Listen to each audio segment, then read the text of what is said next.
kita melanjutkan, di sini ada dua tujuan pembelajaran yang harus kita capai pada hari ini. Dari belakang apakah kelihatan tulisannya? Lihat, coba Mas Kenzi dibaca tujuan pembelajaran yang pertama yang pas ya. Peserta didik mampu menjelaskan konsep dasar dari berpikir komputasional, dekomposisi, pengenalan pola, Abstraksi dan algoritma. Ya, betul sekali. Kemudian tujuan pembelajaran yang kedua, coba Mas Brian dibaca yang jelas tujuan yang kedua. Peserta didik mampu mengaplikasikan berpikir komputasional dalam menyelesaikan Masalah sederhana sehari-hari. Ya, betul sekali. Terima kasih. Jadi hari ini kita ada dua tujuan pembelajaran yang akan kita capai yang sudah dibacakan teman tadi. Nah, di sini ada gambar ini. Kakeknya siapa ini yang dipajang ini? Wah, Cinta Muda. Bukan, oh bukan. Ternyata ini bukan simbahnya Aisyah, tapi siapa namanya? Ayo, ada yang tahu namanya siapa? Oh, di sampingnya kan ada baca. Ada yang tahu. Kira-kira siapa namanya simbahnya atau kakeknya? Siapa?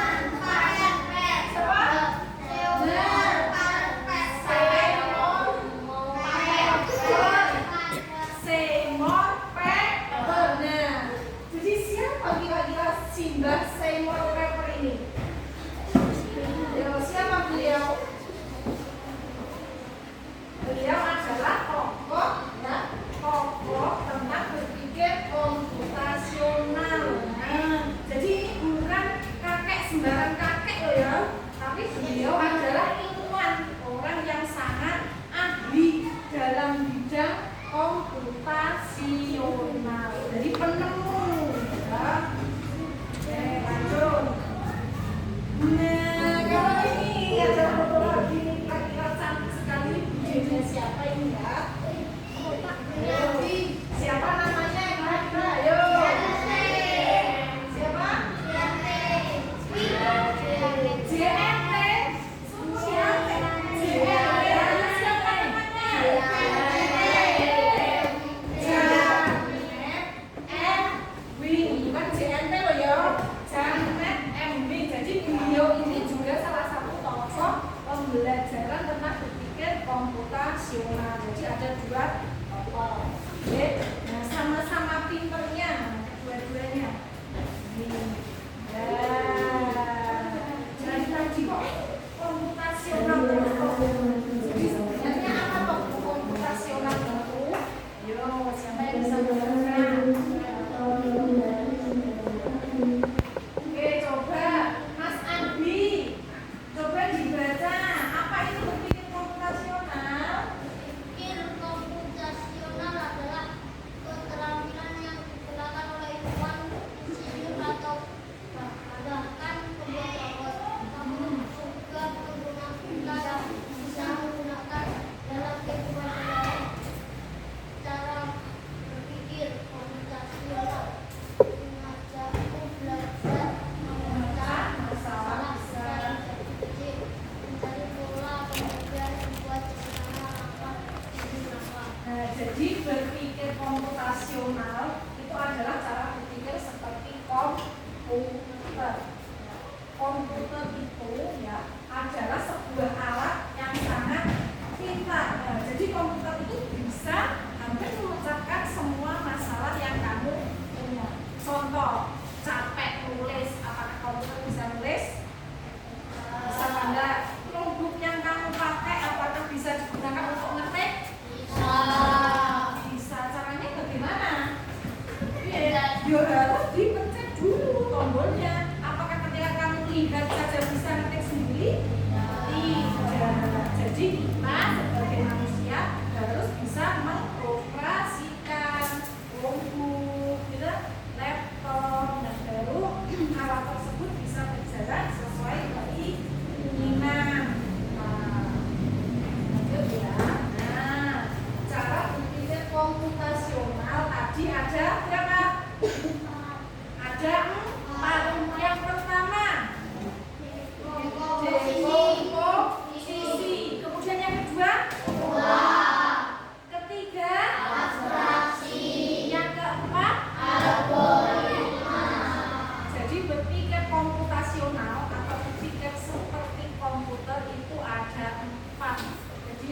pertama dekomposisi.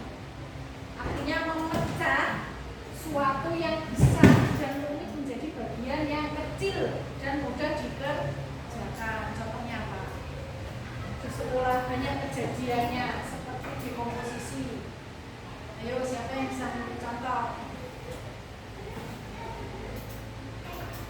Misalkan, Afka, kamu punya tugas dari Bu Nisa untuk membuat sebuah laporan pembuatan arung-arung. Misalkan, membuat arung-arung pasti butuh apa saja? Alatnya, kemudian apa lagi? Bahannya, kemudian apa lagi? Dananya. Lah kamu beli bahan pakai uang apa enggak? Oh, pakai uang. Kemudian ketika membuat laporan, ayo coba dilaporkan bagaimana pembuatannya, gitu. Pasti butuh penulis, gitu, butuh mikir. Dan itu kok banyak sekali loh Bu. Makanya dibuat kelompok. Nah, jadi kalau di dalam kelompok itu kan bisa dibagi tugas.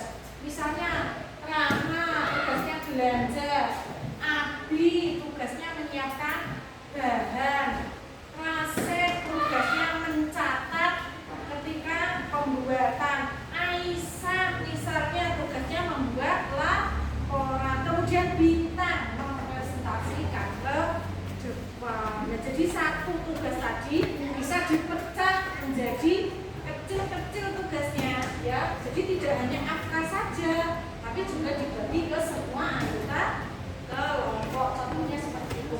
Kemudian yang kedua, pola. Jadi pola itu sesuatu yang berulang atau teratur sehingga bisa ditebak atau diikuti. Contohnya apa? Ayo, pola. Contohnya, misalkan Brian, kegiatan Brian setiap pagi. Yang pertama apa? Setelah bangun tidur, mandi. Setelah mandi, makan. Setelah makan, sholat. Jam berapa itu? Baru sholat. Sholat apa Bu?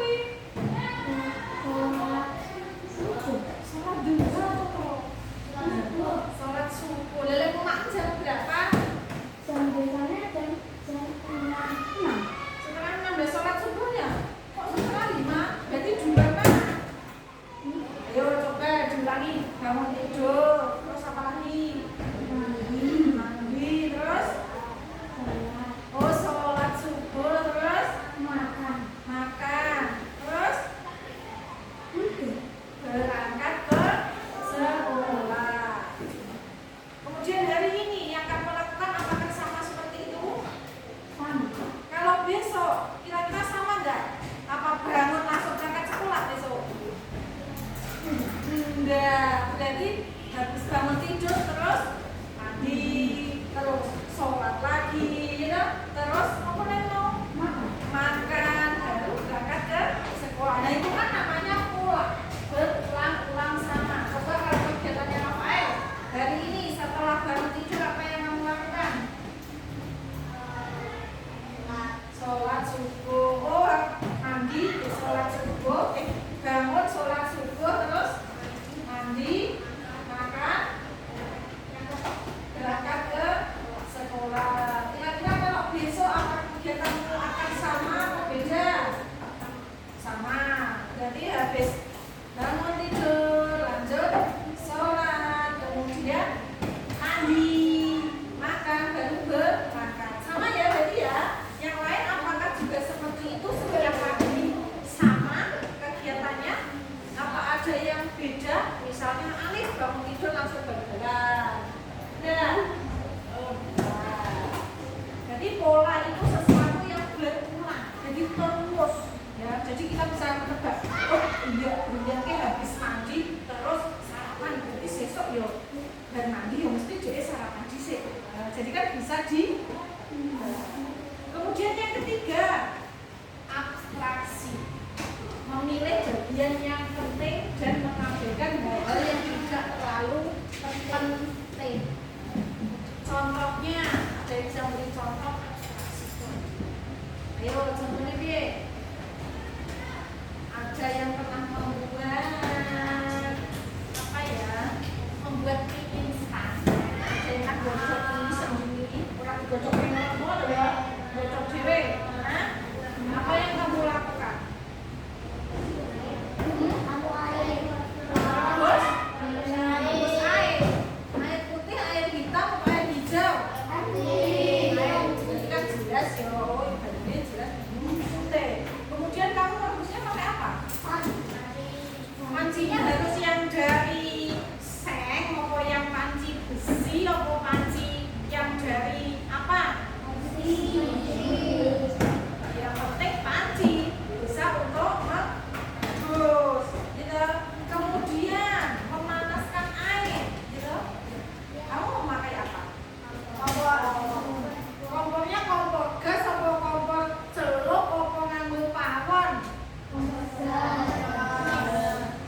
untuk menyelesaikan sesuatu. Contohnya apa? Algoritma. Jadi langkah-langkahnya itu harus dan wajib diikuti. Contohnya ketika di sekolah kok.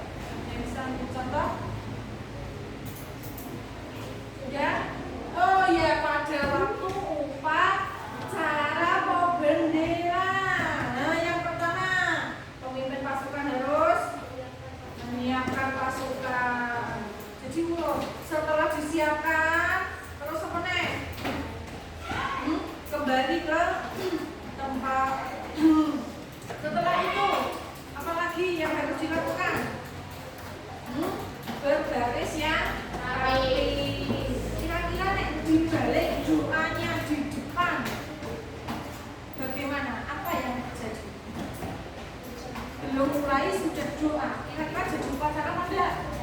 Enggak jadi karena urutannya tidak pas. Ya, jadi algoritma itu harus langkahnya sesuai seperti yang diatur. Jadi bisa ya kita ambil kesimpulan cara berpikirnya ada 4. Nih, coba diulangi yang pertama tadi apa? Terus ulangi. Apa saja tadi? Yang pertama, posisi, pola, abstraksi, algoritma. Betul, ada 4 algoritma. Kemudian di sini ada contoh dalam kehidupan sehari-hari. Jadi sebenarnya kita di sehari-hari sudah banyak menerapkan tentang berpikir komputasional. Hanya saja kita tidak sadar ketika melakukannya. Ini yang pertama, dekomposisi. Tadi apa dekomposisi? Artinya apa Mas Kakak? Dekomposisi artinya ya memecah bagian yang besar menjadi bagian yang kecil. Contohnya membersihkan dapur. Dapur itu kan luas toh. Ada yang tempat makan, meja makan, ada yang tempat cuci piring. Kalau yang mengerjakan hanya 1 orang, kira-kira selesainya lama atau tidak? Lama. Maka dari itu, nah ini dalam satu rumah ini membagi tugas. Ini ibu dengan kakak, ini ayah dengan adik, tugasnya membuang sampah dan mengepel lantai. Kemudian di sini ada kamu misalnya mengolah meja. Kalau di sekolah kita kira-kira sudah menerapkan itu enggak? Ayo kelas 5, kamu sudah menerapkan itu loh. Kok kira-kira kegiatan apa? Kegiatan apa sah? Iya, piket kelas. Dari situ kan ada yang membersihkan area luar, gitu. Ada yang menyapu lantai kelas, kemudian ada yang membuang sampah. Nah itu juga sudah termasuk contoh dekomposisi. Ya, ini contohnya lagi ada menanam bunga. Menanam bunga apa saja yang disiapkan?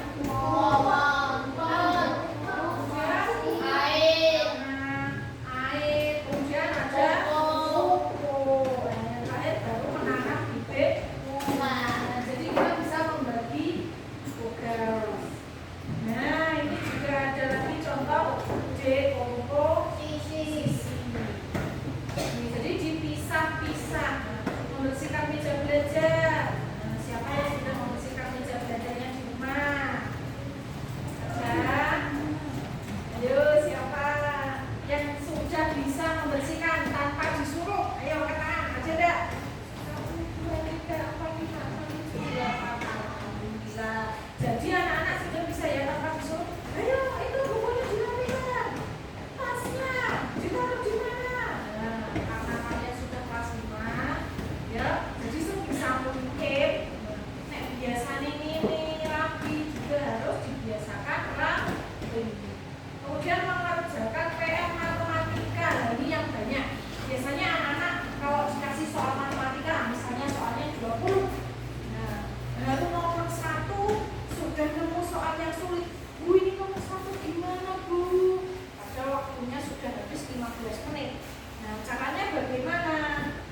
dibaca dulu soalnya dengan teliti, kemudian nanti bisa dipilih mana yang mudah dikerjakan dulu ya. Pengalaman ya kalau mendapat soal matematika, kalau juga nomor 1 sudah sulit, ya sudah berhenti nomor 1 gimana tuh?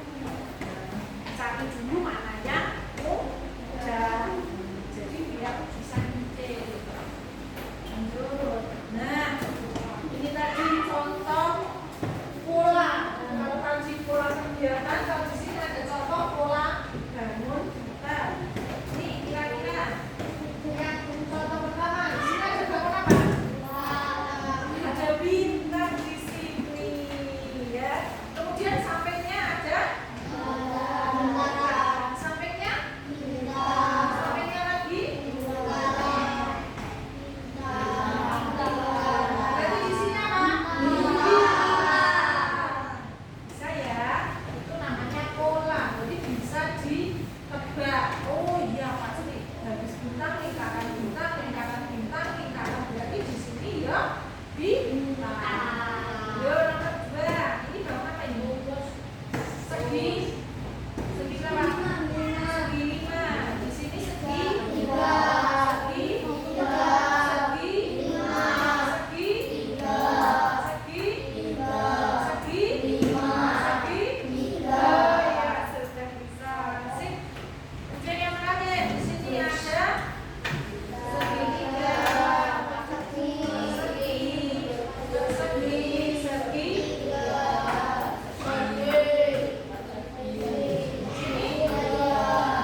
di sini segitiga. Nampak ya pola ya? Bisa ditebak ya? Lanjut.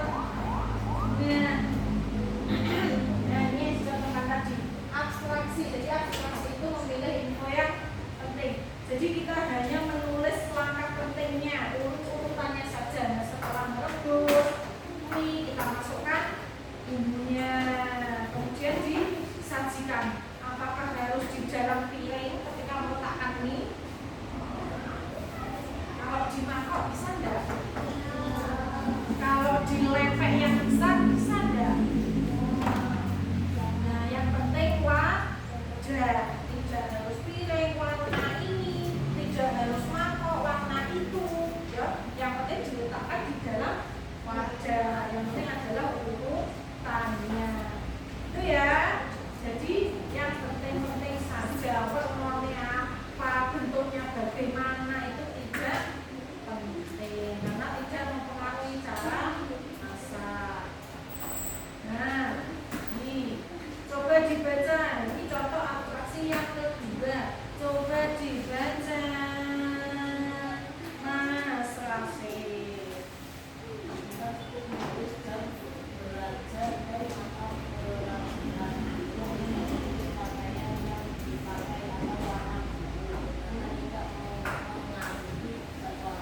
Nah, jadi ini contohnya adalah mengatur jadwal harian. Jadi masing-masing anak itu punya jadwal, misalnya nanti setelah pulang sekolah istirahat, kemudian main layangan, habis itu ngaji. Nah, misalkan. Nah, jadi kita cukup menulis ini jam belajar dan waktunya saja.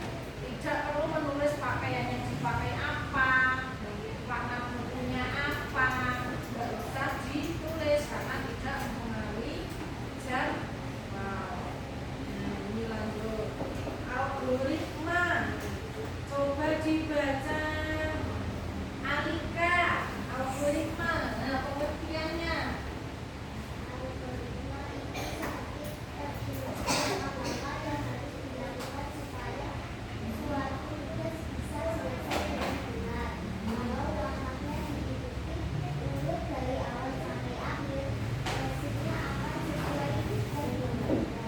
Betul sekali. Jadi algoritma itu urutan petunjuk cara membuat teks.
bisa nggak kita lewat situ? Nih, kan jalannya ini kan ada rumputnya. Bisa nggak kita lewat situ? Jalannya tertutup oleh rumput. Nah, kalau tidak bisa, bagaimana caranya kita mencari jalan yang tepat?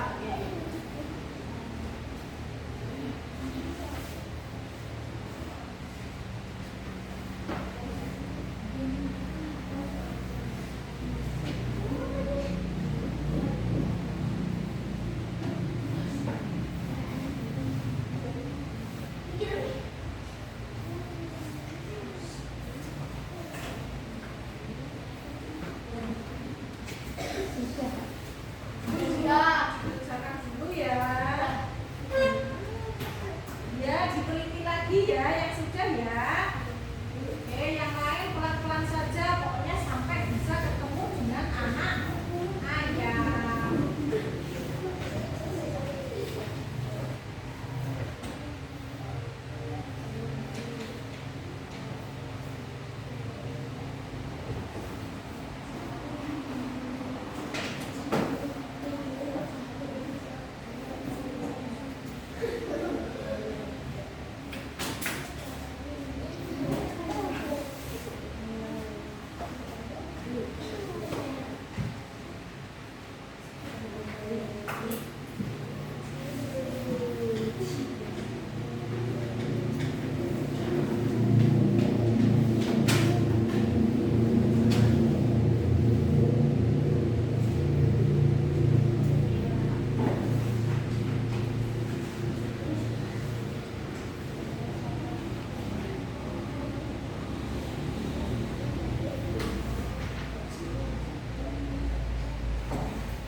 Ya, bukan ya apa-apa. Ayo, dilengkapi nih. Satu, tiga, lima, tujuh.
dibanding mengerjakan dengan menulis, lebih menyenangkan mana menurutmu? Menulis atau mengerjakan kuis?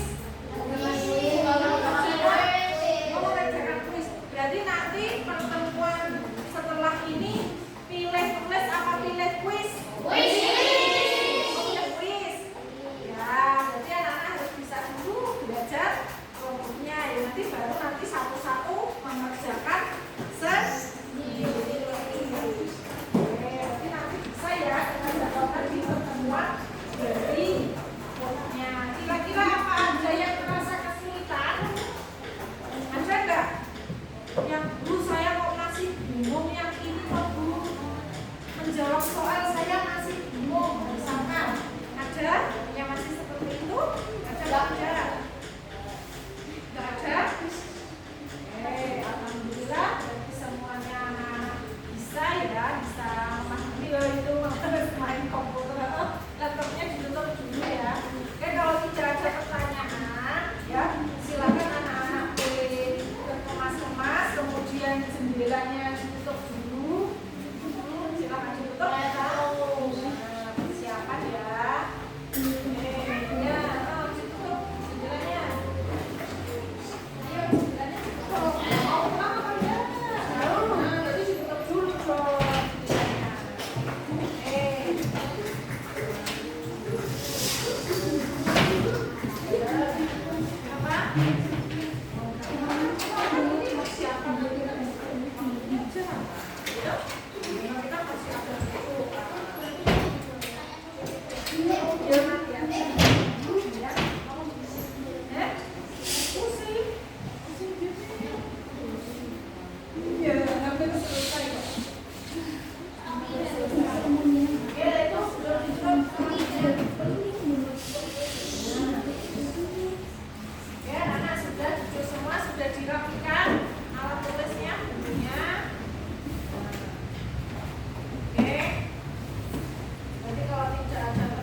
Hmm.